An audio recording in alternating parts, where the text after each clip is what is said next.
Welcome to ચેતુસ kitchen. આજે આપણે બનાવીશું પાલકના મૂઠિયા। તો અહીંયા આપણે 1 કપ પાલક આપણે લીધી છે, એ મેં સરસ ધોઈ અને અહીંયા કાણાવાળા વાસણની અંદર રાખી દીધી છે। અને અહીંયા મોણ માટે તેલ, અને અહીંયા આપણે પાલકના મૂઠિયા બનાવવા માટે 3 પ્રકારનો લોટ લીધેલો છે। 1 વાટકી આપણે ઘઉંનો લોટ, જે રોટલી બનાવીએ એ લોટ લીધેલો છે। આની જગ્યાએ તમારી પાસે કરકરો લોટ હોય તો તમે લઈ શકો છો।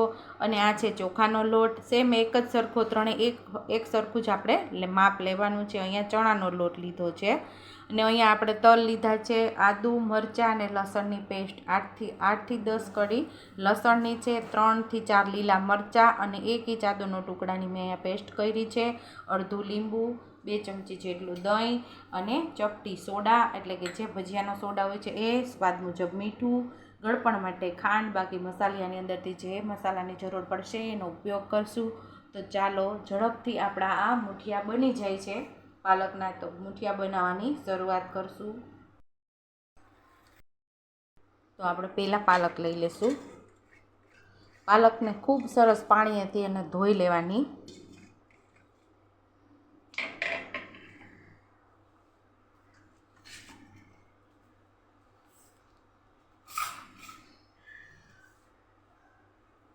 પાલક અહીંયા આપણે મસાલા કરીશું। અડધી ચમચી જેટલી હળદર ઉમેરશું, 5 ચમચી જેટલી લાલ મરચું પાવડર, આપણે આ લીલા મરચાંનો આપણે ઉપયોગ કરીએ છીએ એટલે લાલ મરચું ઓછું ઉમેરવાનું, અને 1 ચમચી જેટલી આપણે ધાણા જીરું પાવડર, 5 ચમચી જેટલી હિંગ આમાં ખાસ ઉમેરજો, એનો સ્વાદ બહુ મસ્ત એવો આવે છે। અને અહીંયા આપણે આદુ મરચાંની પેસ્ટ પણ ઉમેરી દેવાની છે।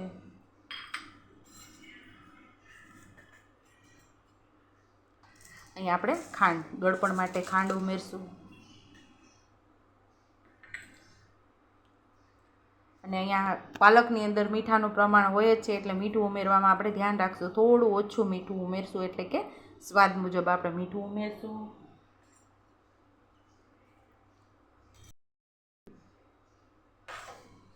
આ બધું મિક્સ કરી દઈશું પહેલાં પાલકની અંદર।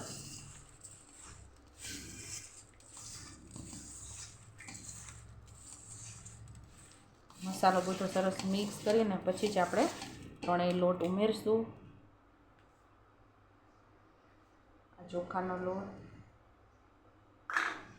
આ છે આપણા ઘઉંનો લોટ, આ છે આપણા ચણાનો લોટ, અને અહીંયા આપણે જે ચપટી સોડા લીધા હતા એ પણ મીઠા સોડા ઉમેરી દઈશું।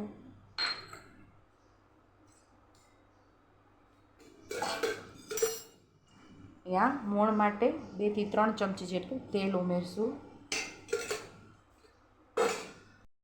અહીંયા લીંબુ ઉમેરશું, આપણી સોડા એક્ટિવેટ થઈ જાય।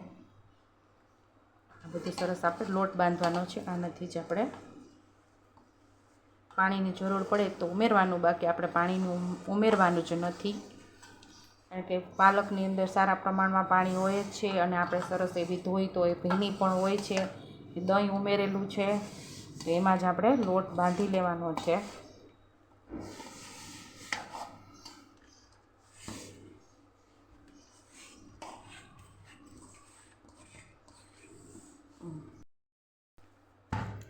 જો અહીંયા આપણો લોટ બંધાઈ જ ગયો છે, આપણે બિલકુલ પાણી ઉમેરવાની જરૂર નથી પડી। તમે મેથીના મૂઠિયા અને દૂધીના મૂઠિયા તો ઘણીવાર ખાધા હશે, પણ એકવાર પાલકના મૂઠિયા જરૂર બનાવજો, કારણ કે જે પાલક ન ખાતા હોય ને એને તમે આ મૂઠિયા ખવડાવશો તો ખબર પણ નહીં પડે કે આપણે પાલકના મૂઠિયા ખાઈએ છીએ। એકદમ મસ્ત એવા ટેસ્ટી બને છે। અને બીજી એક વાત કહેવાની કે તમે મારો વિડીયો તો જોવો છો પણ લાઈક પણ નથી કરતા અને સબસ્ક્રાઈબ પણ નથી કરતા। તો લાઈક અને સબસ્ક્રાઈબ કરવું એ ફ્રી છે, તો પ્લીઝ સપોર્ટ મી, મને સપોર્ટ કરજો। વાળો હાથ કરી લેશું અને મૂઠિયા વાળી લેશું। સાઈડ ઉપર મેં પાણી ગરમ થવા ઢોકળિયામાં રાખી દીધું છે, એ રીતે આપણે રોલ વાળી લેવાના છે।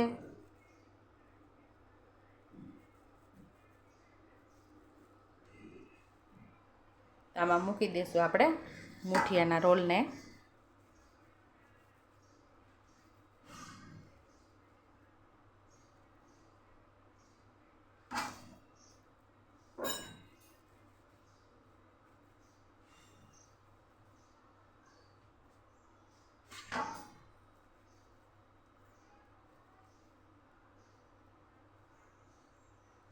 તો આપણે આને 15થી 20 મિનિટ સુધી બાફવા રાખી દઈશું. અહીંયા આપણે મેં જે ડીશ છે એ તેલવાળી કરીને જ એટલે કે ચીકણી કરી અને પછી જ મૂઠિયા રાખેલા, એટલે આપણે મૂઠિયા ચોટી ન જાય સુધી આપણે એને બફાવા દઈશું.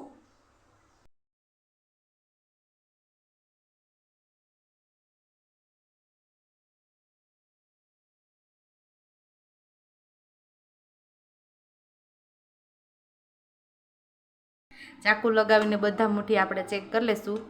એકદમ ક્લીન આવે છે આપણું ચાકુ. તો આપણા મૂઠિયા તૈયાર થઈ ગયા છે. હવે આપણે આને ઠંડા થવા દઈશું, પછી આપણે એનો વઘાર કરીશું. મૂઠિયા એકદમ સરસ ઠંડા થઈ ગયા છે, તો હવે આપણે કટ કરી લઈશું. ગોળ ગોળ આવી રીતે કટ કરી લઈશું.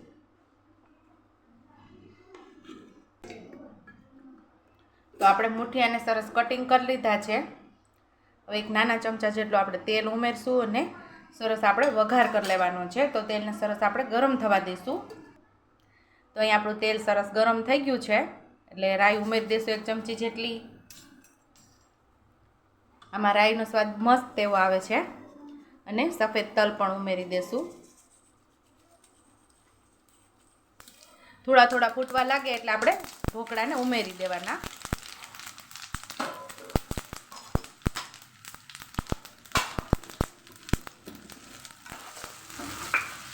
બધું મિક્સ કરી દઈશું આપણે.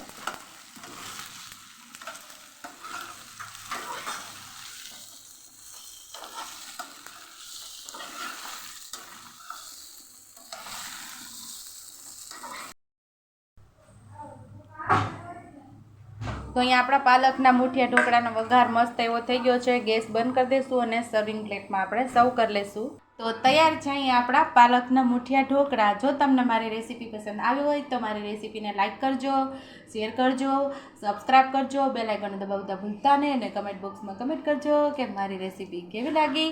તો આવજો.